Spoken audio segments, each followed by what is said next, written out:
욥기의 마지막이 욥기 42장 17절인데 욥이 나이가 늙어서 참에 죽었다라 했어요. 이 참회라는 것이 싸바란 말이거든요. 그건 나이가 늙어 죽었단 말이 아니라 완전한 하나님의 시간표 안에서 죽었다라는 거예요. 그러니까 우리가 늙어 죽는 거, 오래 사는 게 중요한 것이 아니라 하나님 시간 안에서 만족된 삶, 그게 차서라는 거예요. 그래서 때가 참에 예수님이 오셨다, 똑같은 어원이거든요. 참에 하나님의 시간 안에 있다. 그러니까 오늘도 우리가 이 마지막을 어떻게 잘 마무리할 것인가. 그러나 이렇게 우리가 소망하지만은 의외로 마지막이 힘든 분들이 훨씬 많습니다. 마지막이 잘 끝내는 사람보다 마지막이 어렵거나 뒤틀리거나 너무 허무하게 쓸쓸하게 마무리를 한 사람이 많아요. 여기 대해서 연구한 분이 있는데요, 풀러 신학교에 이 리더십 교수님이신데요, 로버트 클린턴이라고 하는 분이 있는데 이분이 쓴 책 중에 유종의 미라는 책이 있어요. 이 유종의 미는 말 자체로 마지막을 잘 섬긴다, 마지막이 중요하다. 유종의 미라는 게 얼마나 중요해요? 근데 이 유종의 미를 거두는데 이 사람이요, 아주 중요한 걸 연구했어요. 성경과 교회사에 900명을 추적해 본 거예요. 근데 900명 중에서 마무리가 좋았던 사람이 100명이 채 안 돼요. 성경에 나온 사람인데, 성경에 나온 사람, 교회사 중에서 하나님의 일을 한 사람 중에도 마무리가 안 좋은 사람, 마무리 좋은 사람이 900명 중에 100명. 또 이 사람이 성경을 보니까요, 인생의 끝부분까지 기록된 사람이 49명밖에 안 된다는 걸 알았어요. 자, 이런 의미에서 본다면은 우리의 삶에서 오늘 빌립보의 첫 번째 3장 1절의 시작이 끝으로라고 하는 말씀이에요. 물론 이 끝으로라고 하는 말씀은 내가 강조한다는 의미도 있지만 빌립보에는 여기 감옥에서 쓴 거거든요. 그러니까 사도 바울은 이 감옥에서 나갈지 안 나갈지 모르는 거예요. 그러니까 죽음의 소식을 기다리고 있는 중에 내가 마지막으로 finally, 유언으로, 그래서 이 끝으로가 번역된 게 대부분 finally, 내가 마지막으로 너희에게 얘기하고 싶은 게 있다, 유언입니다. 그 유언이 3장 1절에 나와 있고 내가 왜 기뻐하라고 하는 이유가 뭔지를 쭉 말씀하고 있어요. 자, 3장 1절 한번 볼게요. 시작. 끝으로 나의 형제들아, 주 안에서 기뻐하라. 너희에게 같은 말을 쓰는 것이 내게는 수고로움이 없고 너희에게는 안전하니라. 자, 이 주 안에서 기뻐하라가 메시지인데요, 이건 내가 몇 번이나 얘기해도 수고로움이 없고 이 말이 너에게는 가장 세이프하다는 거야. 가장 안전하다. 그러니까 주 안에서 기뻐하라. 주 안에만 기쁨이 있다, 이 말 아니에요? 주 안에만 기쁨이 있다. 그러니까 너희가 지금까지 누렸던 기쁨 내가 알고 있다. 그렇지만 그 기쁨이 진짜 기쁨인지 한번 바라봐라 라고 하는 메시지인 거예요. 그래서 오늘은 이 짧은 단어를 통해서 두 가지 묵상이 중요한데, 첫 번째, 내가 이전에 여러분이 과거에 나의 기쁨이었던 게 무엇이었나 한번 솔직히 한번 보는 거예요. 빌립보서에 별명이 있습니다. 바로 기쁨의 서신서예요. 그래서 기뻐하라는 동사가 무려 9번이 나오고요, 기쁨이라는 명사가 무려 5번이 나와요. 4장밖에 안 되는데 계속 기뻐하라는 거예요. 이게 왜 우리에게 충격이 되냐면, 지금 이 사도 바울은 이 편지를 어디서 쓰고 있는 거죠? 감옥 안에서 쓰고 있는 거예요. 옥중서신이라고 하거든요. 감옥 안에서 쓰고 있는 거예요. 보통 기뻐하라는 말은 감옥 바깥에 있는 사람이 안에 있는 사람에게 얘기합니다. 그렇죠? 여러분, 바깥에 있는 사람이 안에 있는 사람이 힘내야 돼, 포기하면 안 돼, 줄 놓지 마, 내가 당신 기다리고 있어, 이게 안에서 바깥의 메시지예요. 근데 지금은 뭐죠? 감옥 안에서 세상 사람들에게 얘기하는 거예요. 특별히 빌립보 안의 교인들에게. 자, 이런 면으로 본다면 오늘 이 주 안에서 기뻐하라고 하는 메시지를 보는데, 항상 기뻐하라는 메시지가 오면 기뻐하지 못하는 게 있잖아요. 자, 이 말씀이 어떤 말씀이길래, 빌립보 교회 안에 어떠한 일이 있었길래 이럴까요? 자, 2절 한번 보겠습니다. 2절 다 같이 시작. 개들을 삼가고 행악하는 자들을 삼가고 몸을 상해하는 일을 삼가라. 자, 이 노란 글씨가 다 똑같은 사람이에요. 똑같은 사람. 이 사람이 개고, 이 사람이 행악하고, 이 사람이 몸을 상하게. 도대체 뭐지? 뭐 자해하는 거야? 이게 뭐지? 여러분, 이제 이 메시지를 한번 보세요. 오늘 2절에 그게 나와 있는데, 우리가 할례하다라고 하는 게 바로 이 메시지의 키입니다. 할례하는 일이 교회 안에 일어났다는 것을 얘기해요. 근데 그들을 향해서 이 빌립보는 사도 바울이 세운 교회예요. 담임 목사예요. 담임 목사가 교회를 향해서 뭐라 하면 죄송해요, 개라고 하는 거예요. 이 개들아 라고 하는 거예요.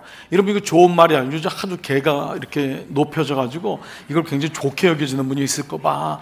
네, 이게 그런 말이 아니에요. 이거 아주 안 좋은 말입니다. 그리고 또 뭐라 하죠? 행악한다래. 행악한다, 악을 행한다. 자, 이 의미가 뭐냐? 빌립보 교회 안에 어떤 사람들이 주류를 이뤘냐면요, 빌립보는 이방 땅에, 헬라 땅에 세워졌지만은 유대교에서 회심한 그리스도인들이 대부분이었어요. 그러니까 유대교에서 회심하니까 이 사람은 뭐지? 기본적으로 모세 오경과 율법에 통달한 사람들이 대부분입니다. 유대인들은 어릴 때부터 모세 오경을 외우는 사람들이 아니에요. 그 모세 오경이 몸에 밴 사람이에요. 그런데 지금 바울을 통해서 예수 그리스도를 영접했는데 은혜로 구원받는다라고 하는데 뭔가 찝찝한 거예요. 그래도 뭔가는 해야지.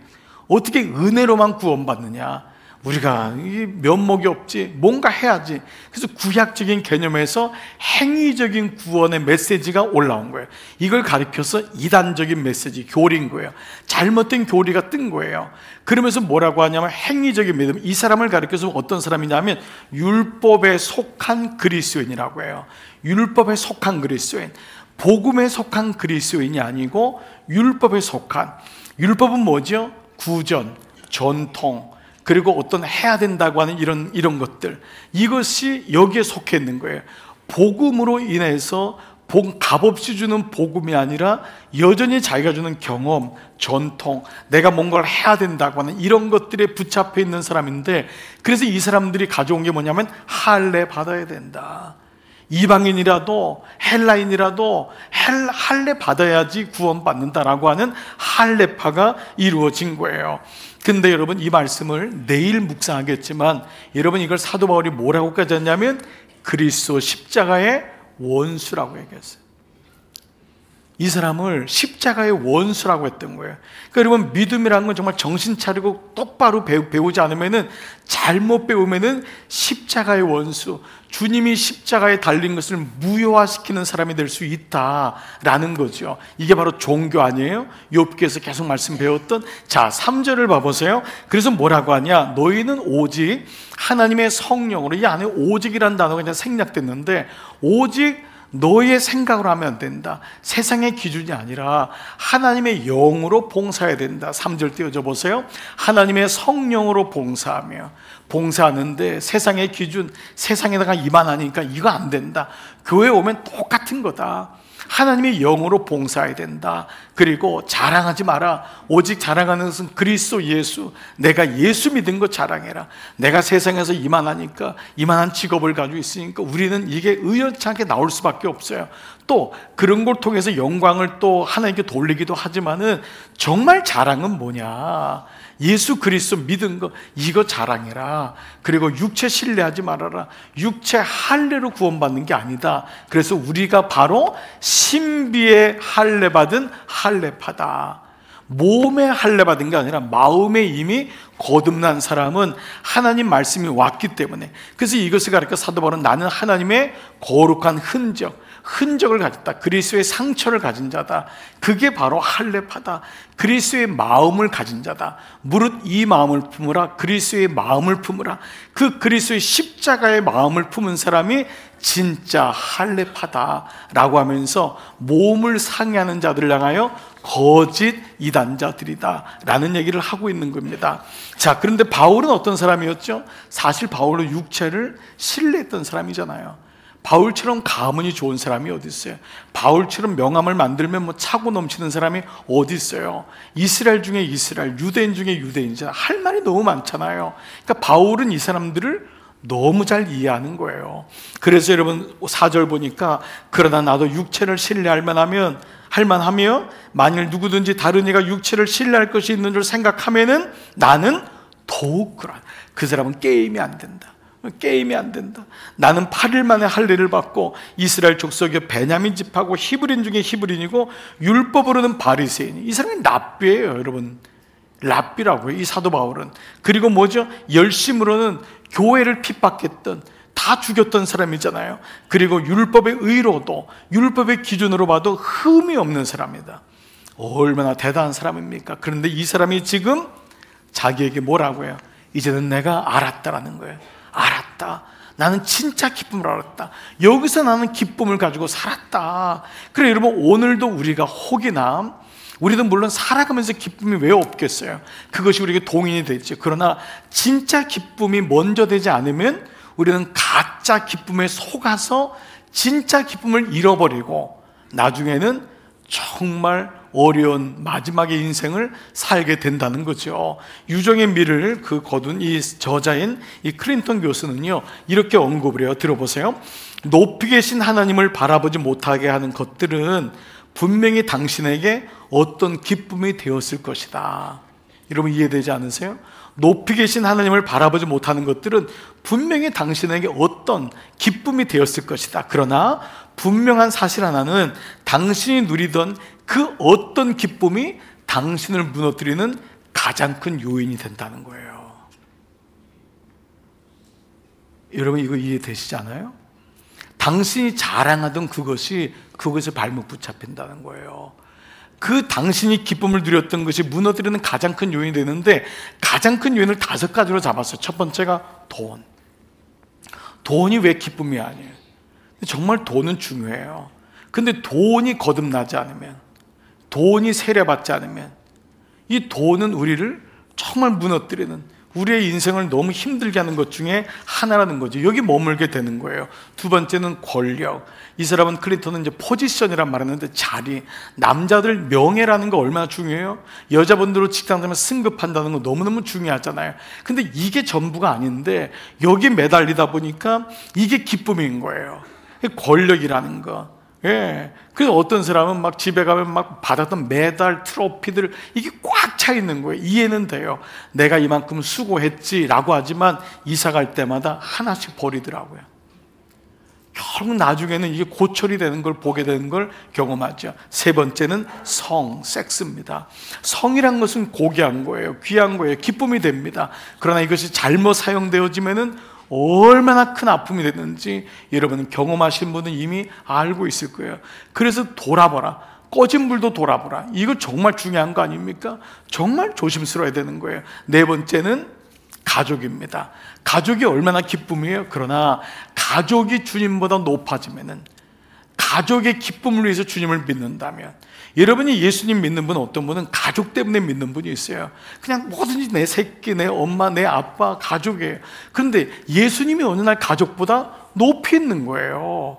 이거를 발견하게 된다면 여러분, 이거는 하나님 보시기에 올바른 게 아니죠. 마지막 5번째는 자기 성취라고 했어요. 우리가 이루는 업적들 크고 작든 간에 그건 소중하고 기쁜 것입니다. 그러나 이것들 또한 머물게 된다면, 여기 머물게 된다면, 높이 계신 하나님을 바라보지 못한다면, 그리고 이 모든 것은 하나님이 내게 주셨다고 하는 것을 인지하지 못한다면 우리는 여기 파묻히게 되고 이걸 위해서 평생 살아가는 존재가 된다는 거죠.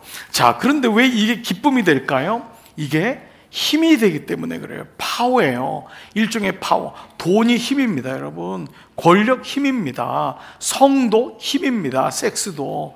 그리고 가족도 힘이에요. 가문도. 어떤 가문이냐, 이거 얼마나 물어보잖아요. 그리고 마지막 자기 성취도 힘입니다. 그런데 오늘날 힘을 가진 사람을 가리켜서 리더십에서 그 사람 카리스마 있는데 라고 얘기합니다. 그 카리스마는 뭔가 리더십이 있고 어떤 공동체를 잘 끌고 가는 사람, 이런 사람에 대해서 얘기하는데 이 단어처럼 세속화되고 잘못 오용된 단어가 없습니다.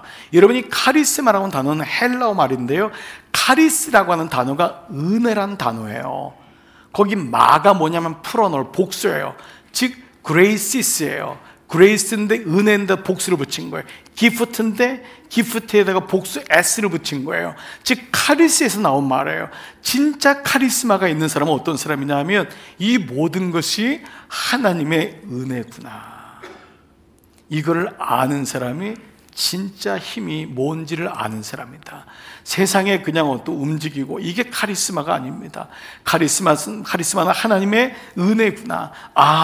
돈도 권력도 성도 가족도 자기 성취도 하나님의 은혜로 온 것이구나, 이거를 깨닫는 것, 이게 너무 소중하다는 것이죠. 자, 이런 의미로 본다면 사도 바울은 이제 이렇게 고백하는 거예요. 나는 바뀌었다라는 거예요. I'm changed. 나 바뀌었어요. 나 옛날에 그게 진짜 기쁨인 줄 알았어요. 그게 카리스마인 줄 알았어요. 근데 나는 이제 이게 하나님의 은혜라는 걸 아는 거예요. 자, 그래서 그가 뭐라고 하냐면 7절 8절, 그러나 시작. 그러나 무엇이든지 내게 유익하던 것을 내가 그리스도를 위하여 다 해로 여길 뿐더러 내가 그를 위하여 모든 것을 잃어버리고 배설물로 자, 이제 바뀐 거예요. 그러나 나도 이것이 기쁨이었는데 이제는 무엇이든지 내게 유익하던 것, 내게 기쁨이 되었던 것을 내가 누구를 위하여? 그리스도를 위하여 해로 여긴다는 거예요. 심지어는 배설물로 여긴다는 거예요. 자, 두 가지를 우리가 좀 생각해 보는 거예요. 도대체 사울에게 무슨 일이 일어났길래 그리스도라는 단어가 그의 인생에 들어온 거예요. 그러니까 단어 하나가 인생을 바꿉니다. 단어 하나가. 가장 가치 있는 게 들어오니까 변하는구나. 그래서 사도 바울이 놀라운 고백을 해요. 여러분이 너무 잘 아는 고백인데 8절에 또한 모든 것을 해로 여길 정도로, I consider, 내가 해로 여기는 거예요. 해로 여길 정도로 내주 그리스도 예수를 아는 지식이 가장 고상하기 때문이다. 여러분들이 아는 예수 그리스도를 아는 지식, 가장 이것이 고상하다. 이 고상하다라고 하는 헬라어 단어는요, 상업 용어입니다. 그러니까 장사하는 분이, 경영하는 분이 쓰는 거예요. 그러니까 이건 가장 가치가 높은 거예요. 핵심 밸류인 거예요. 이게 예수 그리스도를 아는 지식이 내 인생에 보니까 가장 비싼 거다. 가장 가치가 있는 거다. 예수 그리스도를 아는 지식이 가장 내 인생에 귀하다. 어떤 것보다도 비교할 수 없다. 그런데 한 가지 또 묵상하는 게 뭐냐, 그리스도 예수를 한번 띄워줘 보세요. 다시요. 아는 묵상이라고 했잖아요. 아는 지식이라고 했잖아요. 그리스도 예수를 아는 지식. 이 말은 원어하고는 좀 달라요. 왜냐하면 이 말은 헬라에 있었던 빌립보 교인들의, 헬라 사람들은 지식이 중요해요. 지식을 구한다고 했잖아요. 그렇죠? 헬라인들은 지식을, 이방인들은 지식을 구하나 헬라인들에게는 지식이 하나님이었어요. 그래서 하나님에 대해서 아는 것, 어떤 신에 대해서 아는 것. 그래서 헬라에는 신화들이 너무 많잖아요. 그게 뭐냐면 각자 자기가 신을 안다고 생각하는 거예요. 그래서 그들을 배려해서 예수 그리스도 예수를 아는 지식이라고 얘기했지만, 이 말이 마치 내가 예수를 아는 지식이 많아 라고 혼동은 될 수 있을 것 같아요. 근데 이 말의 원어는 뭐냐 하면 그리스도 예수의 지식이에요. 그러니까 그리스도 예수의 지식이에요. 그리스도를 안다는 말은 원어에 없어요. 그러니까 이 말은 뭐죠? 그리스도 예수와 지식이 동격인 거예요. 그래서 영어로도 the knowledge 혹은 the knowing of Christ Jesus, 그 예수가 지식인 거예요. 예수를 아는 거, 예수를 알미라는 거예요. 그 예수에 대한 것이 아니라는 거예요. 여러분 이해되시나요? 자, 그래서 아는 것이 두 가지가 있는데, 우리가 누구를 안다고 하잖아요. 그러나 사실은 누구를 아는 게 아니라 누구에 대해서 아는 겁니다. 대부분 그렇습니다. 그래서 첫 번째 뭐냐면 예수를 아는 지식이에요. 그래서 첫 번째가 예수에 대해 아는 거예요. Knowing about Jesus, knowing, 내가 예수에 대해서 아는 거예요. 이것을 가리켜 빌립보 교인들이 여기 머물러 있다는 거야. 너희는 지금 예수를 믿고 있는데 예수를 믿는 게 아니다. 예수에 대해서 알고 있는 거다. 자, 이런 의미로 본다면 오늘 빌립보 교인들의 연약함은 뭐죠? 예수에 대해서는 아는 것 같지만 예수는 몰라요. 그래서 그는 이제 아는 거예요. 예수를 믿는다는 게 뭔지를 알았어요. 그래서 최종 목적이 생긴 거예요. 끝으로 한 말은 주 안에서 기뻐하라. 이것만이 주님 안에서 기쁨이 된다. 이것만이 너희 안에서 기쁨이 된다. 주 안에서 기뻐하라는 것은 주님만이 있을 때만 기뻐할 수 있다. 주님으로 인한 기쁨이 진짜다라고 하는 개념이잖아요. 자, 그래서 오늘 8장 8절 9절에서 이 고백을 하는 거예요. 두 가지를 이 사도 바울은 이제 끝의 목적, 예수를 믿으면서 마지막까지가 갈 수 있었던, 그래서 아까 클린턴 교수가요, 구약에서 유정의미를 제일 잘 거둔 사람은 이 사람이에요. 이 사람 얘기가요, 누구냐? 다니엘로 정했어요. 신약에서는 누구냐? 바울이라 그랬어요. 그럼 바울은 중간에 죽었잖아요. 그런데도 그는 유정의 미라는 것은 그가 마지막까지 누구를 바라봤냐, 누가 보이기에 아름다운 삶을 살았냐가 진짜 유종의 미잖아요. 그러니까 그런 의미로 본다면은 오늘 3장 8절, 내가 그를 위하여 모든 것을 잃어버리고 배설물로 여김은 첫 번째 그리스도를 얻고, 나는 그리스도를 얻었다. 이게 내 인생의 최종 목적이다. 그가 없다면 무슨 의미가 있겠는가? 그리스도를 얻었다. 두 번째는 그리스도 안에서 발견되려 합니다. 이거 두 가지를 얘기한 거예요. 여러분이 혹시 이걸 교리로 듣거나 목사님 나 삶의 문제가 시급한데, 아니에요. 이건 교리의 문제가 아니라 생명의 문제가 된다고요. 복음을 제대로 알아야지만 내가 구원받는 것은 내 행위가 아니고 업적이 아니구나.